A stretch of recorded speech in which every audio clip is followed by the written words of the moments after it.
Bienvenue au podcast Astro, Mindset et Développement personnel. Je m'appelle Ambre, fondatrice de Inte-Ipso, et mon but est qu'ensemble on apprenne à se développer, à mieux se connaître soi-même, puis à prendre le contrôle du meilleur atout pour nous aider à améliorer notre vie. Vous l'avez deviné, notre mindset. Donc maintenant, laissez-moi vous montrer que toutes les réponses à vos questions existent déjà Inte-Ipso à l'intérieur de vous. Hello guys! Cette semaine, on se fait un épisode Mindset, ok? Je trouve que ça va nous faire du bien. On est comme dû pour ça. C'est sûr que la saison des éclipses, c'est pas toujours évident, même si c'est pas obligé d'être si dramatique que ça, là. Moi, ma vie va très bien, personnellement. Il y a certaines prises de conscience, peut-être, qui sont là, mais au final, malgré tout, que ça aille bien, que ça aille mal, que ce soit clair, pas clair, whatever, je pense que notre mindset, c'est l'outil numéro 1. Vous le savez, je le dis dans l'intro, c'est pas pour rien, ok? Donc, cette semaine, on va s'attarder sur ça. Il y a un livre que je lis qui est extrêmement intéressant qui s'appelle The Happiness Advantage, donc l'avantage d'être heureux. Ok, c'est ça le titre de ce podcast. Je ne sais pas si le titre en français, c'est exactement ça, si comme l'auteur le traduit comme ça. Bref, c'est un livre jaune avec une espèce de smiley dessus.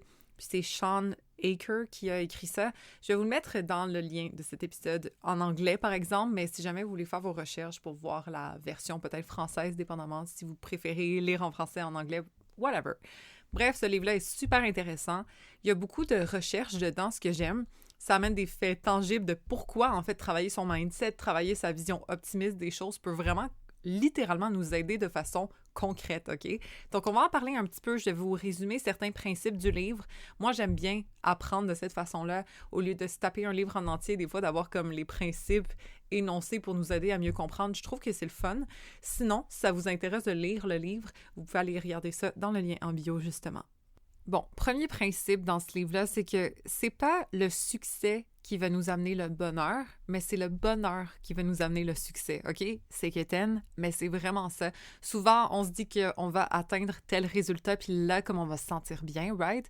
Puis qu'est-ce qui arrive quand on atteint ce résultat-là? Ben, on se sent même pas si bien que ça. Comme le but n'est pas d'atteindre l'objectif, mais plutôt de profiter de ce processus et aussi de savoir que si on est heureux en ce moment, mais on va atteindre encore plus de résultats que si on attend d'atteindre le résultat pour être heureux, OK? C'est comme un loop qui fait beaucoup de sens, même si des fois on pense l'inverse. C'est pas toujours naturel, mais pour vrai, si on décide en ce moment, avec la job qu'on a, avec notre situation d'être heureux, c'est comme ça qu'on s'en sort beaucoup plus vite que si on attend que les choses changent pour se sentir bien. Donc, je le sais, vous le savez déjà, OK? C'est un principe qui est connu, mais qu'on peut parfois prendre pour acquis. Donc, de s'apprêter, de faire des efforts en ce moment pour se sentir bien dans notre vie, dans qu'est-ce qu'on a, c'est ça qui garantit qu'on va se sentir bien tout court dans notre vie sans nécessairement atteindre ce qu'on veut et que indirectement, c'est comme ça qu'on va atteindre encore plus vite, OK? Donc, la gratitude, c'est pas pour rien que c'est aussi effectif, que ça fonctionne autant. C'est parce que ça nous met dans un état de bonheur tout de suite, au lieu d'attendre qu'on va avoir cette chose-là là-bas. Donc, c'est pas si compliqué si on est capable d'incorporer certaines pratiques de gratitude, exemple le matin, d'écrire des choses qu'on est reconnaissant, simplement de prendre en considération, exemple, notre santé, notre toit, notre nourriture, d'aller à l'épicerie puis d'avoir tout ce qu'on veut là à disposition comme ça à portée de main, c'est quand même vraiment intéressant. Donc, le plus qu'on remarque des petites choses qui nous rendent heureux, justement, qu'on est chanceux d'avoir, mais le plus que notre cerveau va repérer ça et on va focusser de plus en plus là-dessus aussi et donc on va repérer des belles opportunités et donc on va mieux réussir, etc. C'est vraiment là comme un cercle vicieux positif. Donc, malgré les circonstances, qu'elles soient difficiles, qu'elles soient mélangeantes, qu'elles soient problématiques et tout, d'être capable de doucement focusser sur ce qui nous rend heureux en ce moment va garantir qu'on va l'être plus par la suite. Parce que oui, des fois, l'espoir, ça fait du bien, là, mais de s'accrocher à quelque chose qu'on n'a pas en regardant à quel point c'est manquant dans notre vie en ce moment, ça nous aide pas à avancer de plus en plus près de cette chose-là. Fait que c'est pas toujours évident à faire, mais quand même de faire l'effort conscient d'être reconnaissant maintenant, d'être heureux dans notre réalité maintenant, je vous promets que ça fait des énormes résultats et c'est prouvé par la science. Par exemple, ça a été prouvé dans une recherche que des employés qui sont heureux, OK? Pas obligé d'être heureux, genre ta job, tu l'aimes jusqu'à pleurer tellement que t'es content d'être là, mais juste comme t'es heureux dans ta vie, t'es quelqu'un de positif, t'es bien, OK? En tant que personne, pas nécessairement avec toutes tes circonstances, juste en tant que personne. Ça va t'aider à outperform, donc à être meilleur de 31% dans le travail, à être 40% plus propice d'être promu et aussi à gagner plus d'argent. OK? Les gens heureux réussissent mieux en général et dans ce livre-là, c'est bien démontré. Être heureux, ça améliore la mémoire, OK? Ça améliore aussi notre façon de gérer des problèmes, donc de régler des problèmes, de trouver des solutions. Et aussi, ça améliore notre prise de décision. Donc, le bonheur, c'est pas juste genre un état qui nous fait sentir bien, c'est aussi ça nous aide à être plus performants. Pensez à, je sais pas, où est-ce que quelqu'un vous mettait beaucoup de pression de performance en mode genre, OK, mais si tu fais pas ça, si ça... On performe moins bien lorsqu'on est dans la négativité que lorsqu'on est dans la positivité, OK? Que ce soit les enfants ou que ce soit nous en tant qu'adultes au travail, etc. Même en couple, le conditionnement positif, ça fonctionne, c'est pas pour rien, OK? Le plus qu'on focus justement sur qu'est-ce qui ne fonctionne pas, qu'est-ce qu'on n'est pas bon à faire, les performances qui sont pas à la hauteur de, bien, ça fait en sorte qu'on va minimiser nos résultats et moins bien performer en général. Donc, d'être heureux, oui, ça nous aide à mieux performer, mais aussi à prendre des meilleures décisions et à trouver des solutions d'une façon plus efficace, OK? Ils ont fait un test sur des docteurs. Puis, je pense qu'ils leur ont donné un bonbon ou quelque chose comme ça de mémoire. Et puis, ces docteurs-là ont fait un meilleur diagnostic des symptômes de leurs patients d'une façon plus efficace et plus on point que ceux qui n'avaient pas eu de gâterie, je pense. C'est soit ça ou soit on leur a raconté une blague. De quoi de même où est-ce qu'ils ont souri, ils ont été heureux, ils ont eu comme un petit boost là, de bonheur, justement. Ils ont fait des diagnostics 19% plus vite que ceux qui n'avaient pas eu ce petit boost de positivité. OK? C'est quand même intéressant. Aussi, les vendeurs qui sont optimistes vont plus vendre, vont performer mieux à 37% de plus que leurs collègues qui seraient pessimistes, supposément. Et il y a des étudiants qui ont été un peu gaslight là, par rapport à leurs compétences. Il me semble que c'était parce qu'ils étaient asiatiques et donc ils étaient bons en maths. Tu sais, on leur a dit ça ou quelque chose du genre, on a mis l'emphase là-dessus. Ils ont eu des meilleurs résultats que les gens qui ont juste été neutres, qu'on leur a rien dit. Et il y a eu d'autres tests sur des étudiants où est-ce qu'on les a gaslight, mais d'une façon négative, qui ont moins bien performé avec ce test-là, versus ceux qu'on leur a rien dit non plus. Fait que c'est quand même intéressant à quel point le pouvoir du mental, du mindset, comment on se perçoit, c'est important, OK, non seulement, mais aussi si on est heureux ou non, si on est dans un bon mood ou pas. On va mieux performer lorsqu'on est dans un bon mood techniquement. Donc, c'est quand même intéressant de le savoir pour se hacker, OK? Pas pour juste dire « Ah, mais je suis pas dans un bon mood, donc je vais mal performer. » C'est pas ça le but. En fait, c'est de prendre ça à notre avantage et de savoir que des petits hacks comme manger une petite collation qu'on aime ou faire un sourire ou appeler une amie qu'on aime pour qu'elle nous hype avant une entrevue, whatever it is, mais comme tout ce qui peut nous faire sourire, être heureux, être content, va faire en sorte qu'on va mieux performer, on va trouver des solutions aux problèmes plus facilement. Comme c'est quand même intéressant de savoir ça pour l'utiliser. Moi, personnellement, c'est la musique qui me hack, justement, OK? Je peux me mettre dans un mood qui va être différent dépendamment des besoins. Si c'est du bonheur, exemple, avant ce podcast-là, j'ai écouté une chanson Noches de Aventura de Ozuna, OK, qui est un de mes chanteurs préférés, qui me met dans un bon mood parce que ça me rappelle des souvenirs de quand j'étais à l'uni, puis tu sais, on partait en voyage, ce genre de choses-là. J'écoute ça, je me sens bien, puis je suis dans un mood où est-ce que je vais peut-être être plus efficace dans mon podcast, exemple, OK? Est-ce que c'est toujours le cas? Je sais pas, mais perso, c'est un hack que j'utilise souvent, d'avoir une playlist de comme bonne humeur, que ce soit pour aller au gym, que ce soit pour être plus performant au travail, ou simplement si on a une conversation, tu sais, avant de revenir à la maison après notre journée, peut-être qu'on veut être de bonne humeur pour nos proches. Whatever it is, mais d'utiliser des outils pour se hack vers la positivité, ça fait vraiment une grosse différence. Bon, autre chose dans ce livre, c'est qu'il y a eu une étude qui a été faite sur des gens qui ont joué au Tetris, OK? Ils ont joué au Tetris pendant des heures, comme pendant plusieurs jours, je pense, et puis ensuite, après, ils voyaient des formes, comme ils allaient à l'épicerie, puis ils voyaient comment, il faudrait pousser cette boîte de céréales-là pour faire fitter, comme leur esprit était nécessairement conditionné à faire fitter des formes ensemble parce qu'ils avaient répété ça souvent. Puis il y a plein de recherches de neuroplasticité là, qui montrent que avoir un focus mental répété dans quelque chose peut reprogrammer notre cerveau littéralement, OK? Ce qu'on focus sur, ça se renforce dans notre mental. C'est comme des... Moi, j'avais bien aimé un exemple, je sais plus exactement c'est qui avait dit ça, mais c'est un expert sur le sujet, que c'était comme des slopes, OK? Notre esprit, en mode, genre sur une montagne de neige, là, tu vas glisser sur la pente qui est le plus creux. Si tu as ton crazy carpet, exemple, tu vas pas juste glisser à moitié dans le creux, à moitié sur la neige fraîche, comme les chemins qui sont déjà tracés, c'est là-dessus qu'on va glisser. Et donc, ça prend de l'effort de changer de direction, de changer de chemin et d'aller sur de la neige fraîche.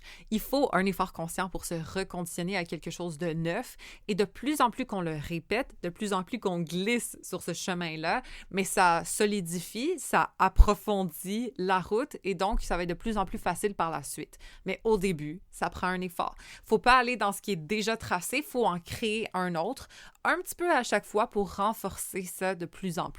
Mais ce qui est le fun, c'est que le plus que c'est dans notre esprit, le plus que ça se solidifie. Et c'est pour ça que c'est tellement important de s'entretenir, OK? Je mets beaucoup d'emphase là-dessus dans mes podcasts, mais dans la diète mentale surtout. C'est pas du jour au lendemain qu'on crée des nouveaux neuropathways, OK? C'est pas du jour au lendemain qu'on crée une nouvelle habitude. C'est petit à petit, effort après effort, même si c'est pas toujours continu. La pire chose qu'on peut faire dans un processus, c'est arrêter lorsqu'on a fuck up, lorsqu'on a fait une erreur, parce que c'est normal, puis ça va toujours arriver. Fait que c'est quoi? On va toujours abandonner, genre, it doesn't make sense, OK? Le but, c'est de persister, c'est de continuer jusqu'à temps que ce soit vraiment clair, net, puis que ce soit instauré à l'intérieur de nous. Puis honnêtement, même quand c'est instauré, il faut continuer d'entretenir la chose parce que sinon, on va juste régresser, OK? C'est comme ça que la nature est faite. S'il y a des mauvaises herbes qui poussent, faut les entretenir, faut les couper parce que sinon, qu'est-ce que ça fait? Ça repousse. Même si tu les arraches, là, éventuellement, peut-être qu'il y en a d'autres qui vont revenir. Il faut entretenir un jardin pour qu'il soit beau, right? C'est la même chose avec notre esprit. Ce serait vraiment le fun que si on faisait le travail, tout était beau après, mais l'entretien, c'est le plus important. C'est comme, oui, tu t'entraînes, oui, tu manges bien, mais à un moment donné, quand tu t'entraînes pas puis tu manges juste normal, exemple, bien, ça se peut que tu sois pas aussi en bonne condition que quand tu t'entretiens puis quand tu maintiens cet effort-là.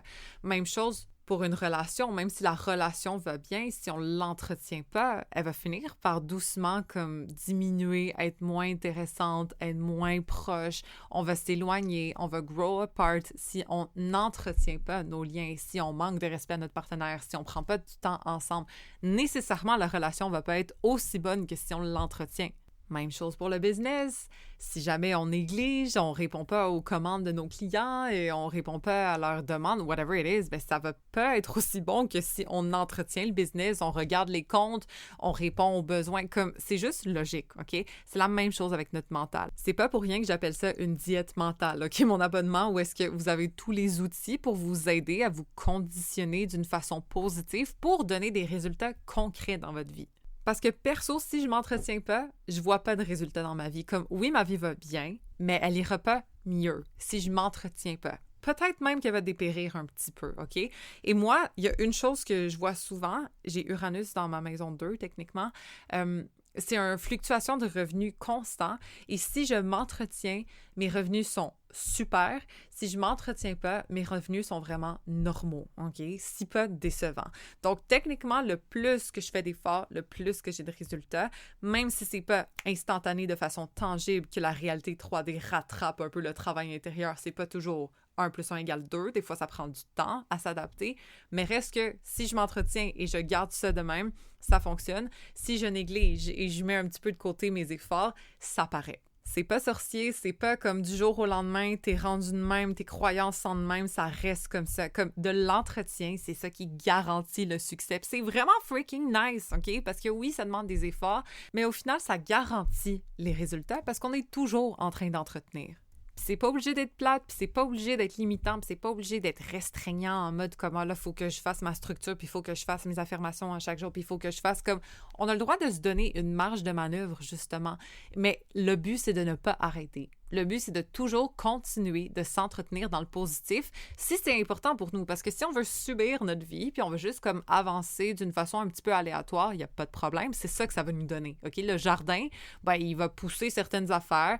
Peut-être qu'on n'aura pas planté. Peut-être que c'est une graine qui est tombée d'ailleurs. Peut-être que whatever. Il va avoir un jardin. Mais est-ce que c'est exactement celui qu'on veut? Peut-être pas.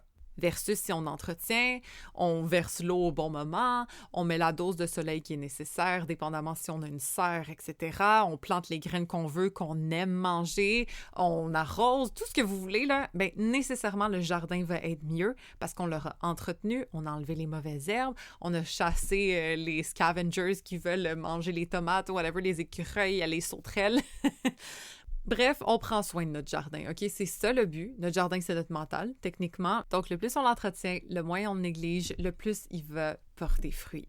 Et c'est pour ça que la diète mentale est là, OK? C'est une espèce de support, c'est des outils pour vous aider. Parce que des fois, quand on commence de nulle part, là, puis on se dit, OK, comme, je veux transformer ma vie ou OK, je veux changer mon mental de façon positive, mais on vient de où est-ce qu'on vient, là?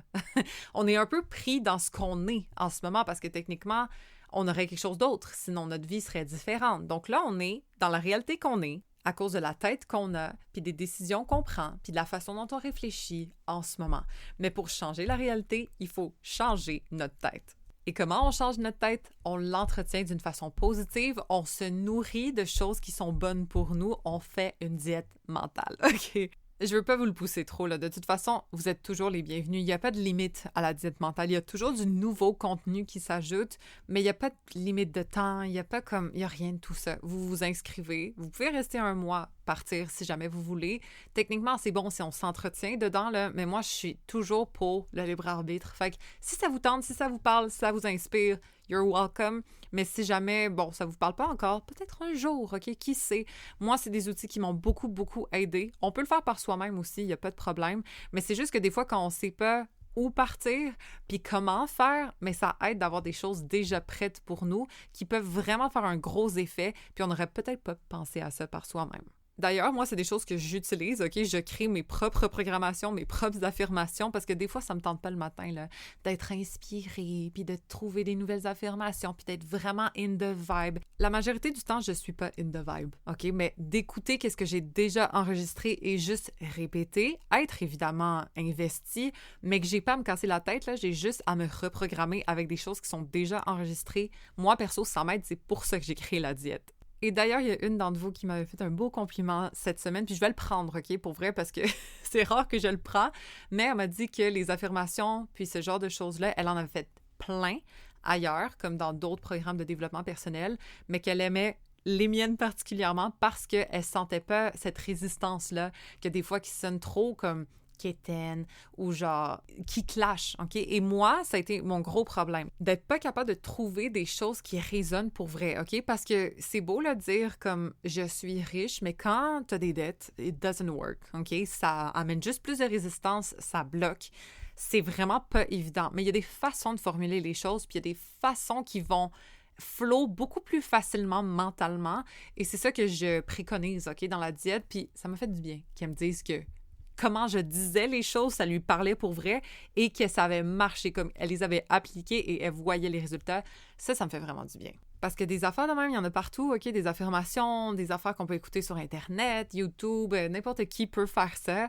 Mais pour que ça fonctionne puis pour que ça ait un impact qui résonne pour vrai, pas juste que ce soit superficiel, c'est quand même plus touchy, OK? Et c'est ce que j'essaye de faire le mieux possible. Donc, ça m'a fait du bien. Il fallait que je le partage. Just so you know, je prends vraiment le temps de réfléchir à ça. C'est des affaires qui vont le plus possible toucher l'intérieur, pas juste les oreilles, puis que ça fait pas grand-chose parce qu'on n'y croit pas vraiment. Il y a une subtilité qui va résonner, puis il y en a d'autres que ça marchera pas. Perso, j'essaye le plus possible que ça résonne. Donc voilà, tous les outils sont dans la diète. Si jamais ça vous intéresse, vous savez où trouver ça, c'est dans le lien dans la description.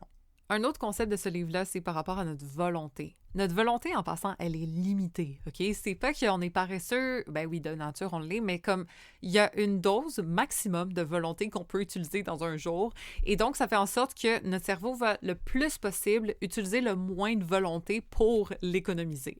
Fait que le plus que ça nous prend de la volonté, le moins on a de chance de l'accomplir à chaque jour. idéalement, là, c'est justement de se hack, OK? De rendre ça le plus facile possible et comme ça, on a plus de chances de le faire. Si le gym est à 30 minutes de route, là, c'est quasiment certain qu'on le fera pas, right? Versus si on ouvre notre ordi, on va sur YouTube, on fait notre séance de pilates dans notre chambre à coucher avec le tapis qui est juste à côté de notre lit, OK? C'est beaucoup plus facile à faire ça que l'autre. C'est pas qu'il y en a un qui va être plus méritant ou pas, c'est simplement qu'il y en a un qui demande plus d'efforts, puis honnêtement, notre cerveau, il est fatigué, ça ne tente pas d'en faire autant. Donc, dans le livre, il donnait un exemple d'apprendre la guitare, OK? Disons que la guitare, elle est dans le garde-robe, derrière des chandails, des vêtements, bien, ça va être beaucoup plus difficile de se dire « Ah, tu sais quoi, je vais me lever, je vais aller faire ça, je vais aller apprendre une nouvelle chanson », que si la guitare, elle est juste à côté du sofa, puis à chaque pause publicitaire, bien, tu sors ta guitare, tu joues un petit peu avec. Bref, le positionnement des objets, le positionnement des choses, de préparer à l'avance, sachant que ça va être dur au moment où est-ce qu'on veut entreprendre, mais c'est hyper important pour être capable d'accomplir nos buts. Exemple, le walking pad, pour moi, un miracle, OK? J'adore marcher et ça me slim beaucoup. Ça, non seulement mentalement, ça me fait du bien, mais physiquement aussi, je le remarque vraiment. La seule chose, c'est que marcher l'hiver, là, t'as beau avoir beaucoup de volonté, comme pas de chance, c'est tellement désagréable. En tout cas, moi, I can't, OK? Même si c'est important pour moi, même si je prends mon fitness au sérieux, c'est sûr que je vais pas le faire. Ça me prend beaucoup trop d'efforts pour le résultat, non merci.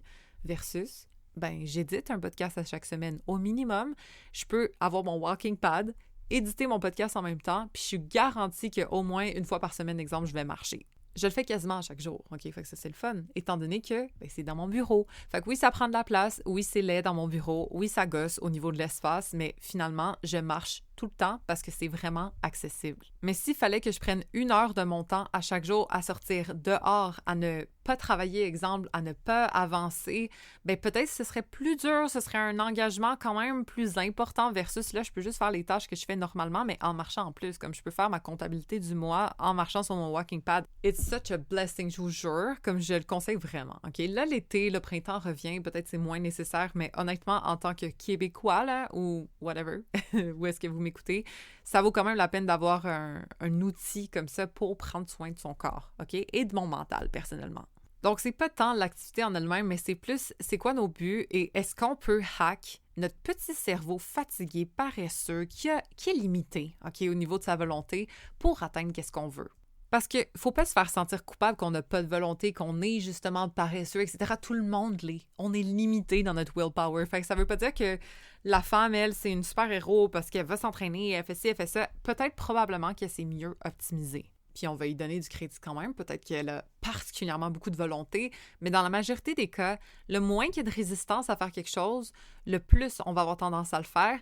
Le plus que d'obstacles et de résistance, le moins ça va nous tenter. On a même 20 secondes, OK, selon le livre, d'effort. Comme si ça demande un effort de plus de 20 secondes, là, ça se peut qu'on le fasse juste pas. 20 secondes, c'est rien, là, OK? C'est pas 20 minutes, c'est 20 secondes.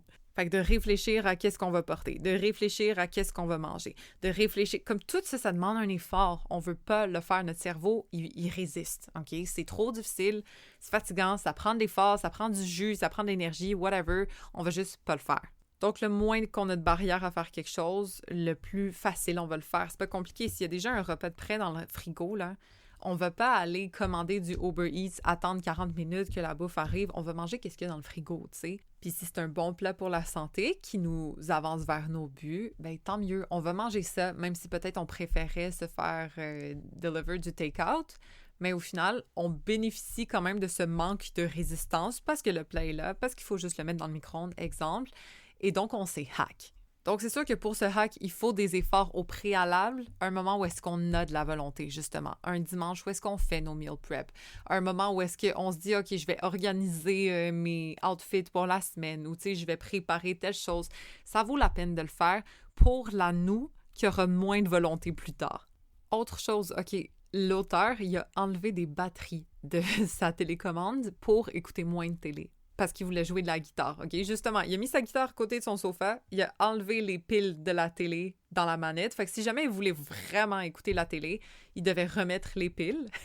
Mais il y avait la guitare à côté, fait que c'est quoi, genre de path of least resistance? C'est justement de prendre sa guitare puis de se pratiquer.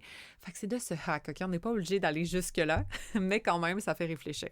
Autre principe, c'est d'utiliser l'échec comme un stepping stone, comme quelque chose de positif qui nous permet de grandir versus simplement comme quelque chose qu'on a manqué.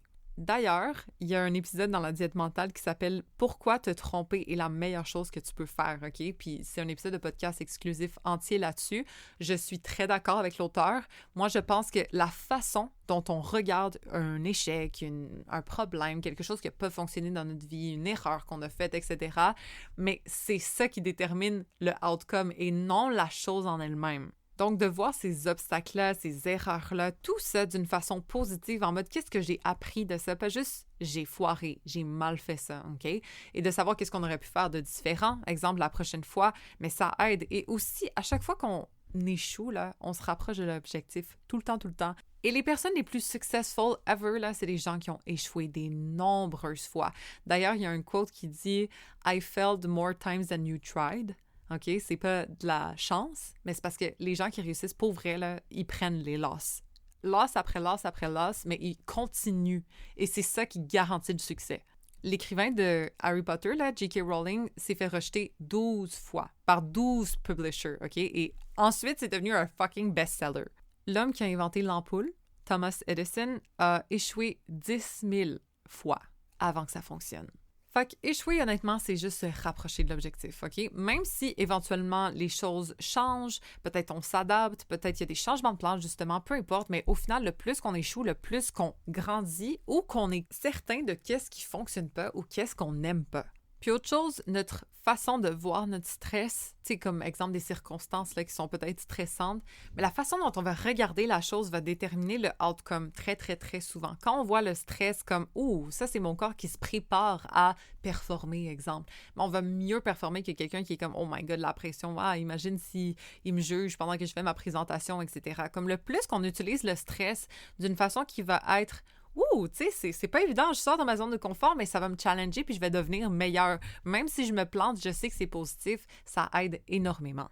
Plus facile à dire qu'à faire, évidemment, là, mais d'essayer le plus possible dans des situations stressantes de voir que ça nous stretch et que ça nous fait grandir, plus que juste ça nous écroule sous le poids du stress, là, c'est pas pour rien, OK? Des fois, c'est le stress qui va faire en sorte qu'on va mettre nos limites au travail. Des fois, c'est le stress qui va faire en sorte qu'on sorte d'une situation difficile dans une relation de couple, exemple. Des fois, c'est le stress qui va faire en sorte qu'on performe éventuellement mieux parce qu'on se sent éprouvé dans des situations qui sont pas évidentes sur le moment, mais qui développent nos compétences, comme il y a du positif là-dessus, surtout si on en voit.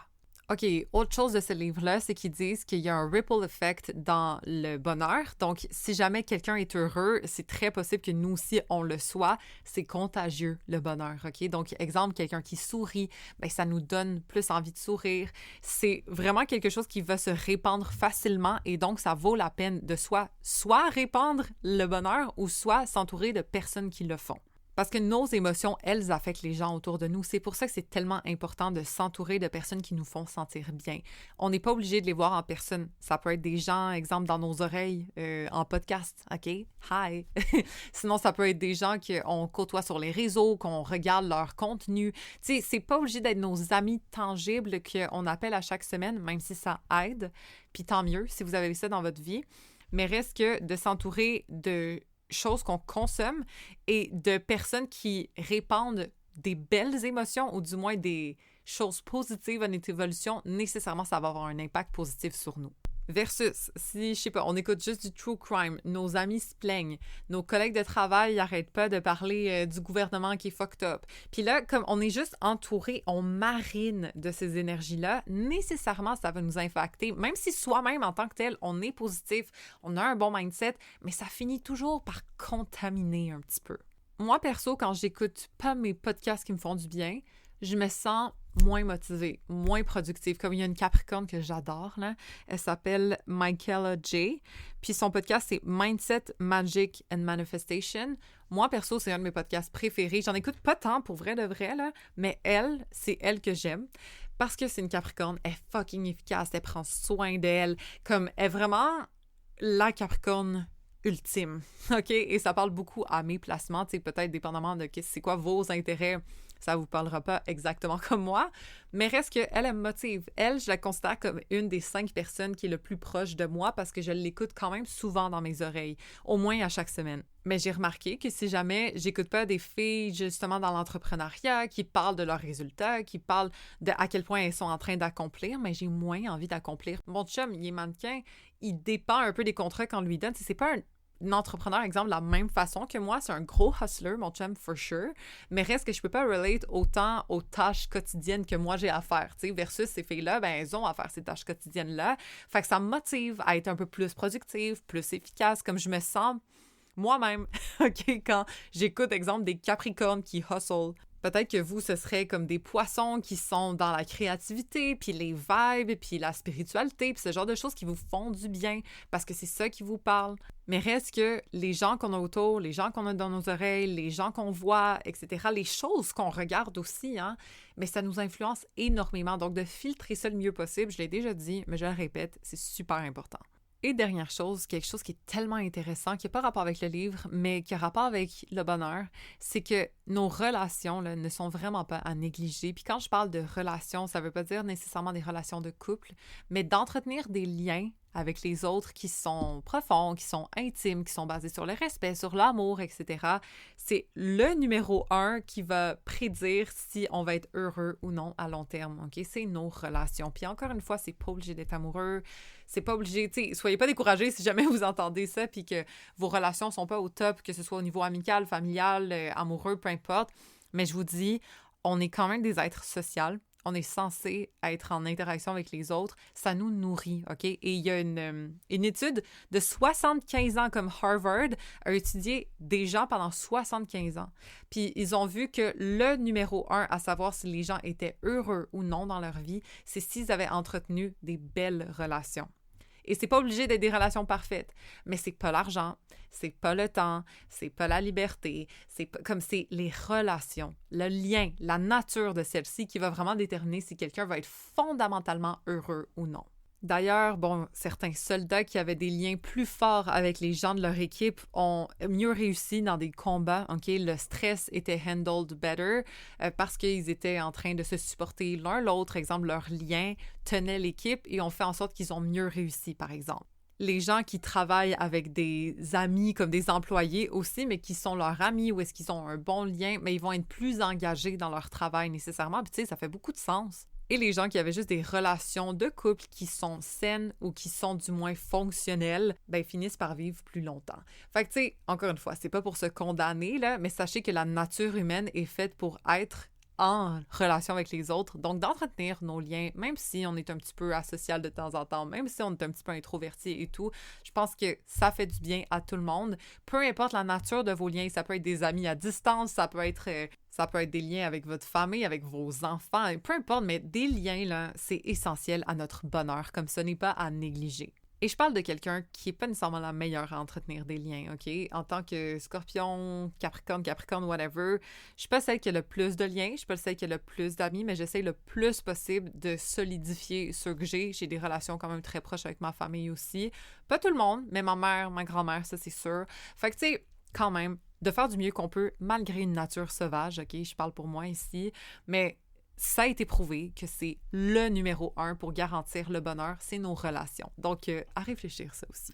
Donc, il y a tellement d'avantages à être heureux. Et être heureux, c'est pas juste quelque chose qui nous tombe du jour au lendemain, c'est quelque chose qu'on entretient, OK? C'est important de se le rappeler. C'est pas juste genre, il y a des personnes qui sont optimistes puis il y en a d'autres qui sont pessimistes. Pour vrai, là, on peut tous devenir optimistes. On peut tous se hack d'une façon positive, OK? C'est ça qui est important de se rappeler parce qu'on n'est pas stagnant, on est malléable. Donc, pourquoi pas utiliser ça d'une façon positive au lieu de se modeler, on va dire, à quelque chose de négatif et de toujours être capable de repérer qu'est-ce qui va pas, de repérer pourquoi on est seul, de repérer pourquoi ça fonctionne pas avec les gens, de repérer les fautes de XXX, comme...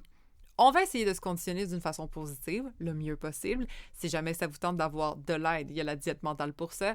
Mais sinon, ça vaut vraiment la peine de faire l'effort de doucement focusser sur qu'est-ce qu'on veut dans notre vie. Pas juste focusser sur le naturel, notre automatique. Parce que sinon, on va avoir des résultats aléatoires, il va y avoir un petit peu de mauvaises herbes dans notre jardin, mais si jamais on veut optimiser tout ça, puis on veut une belle récolte, mais il faut mettre de l'entretien.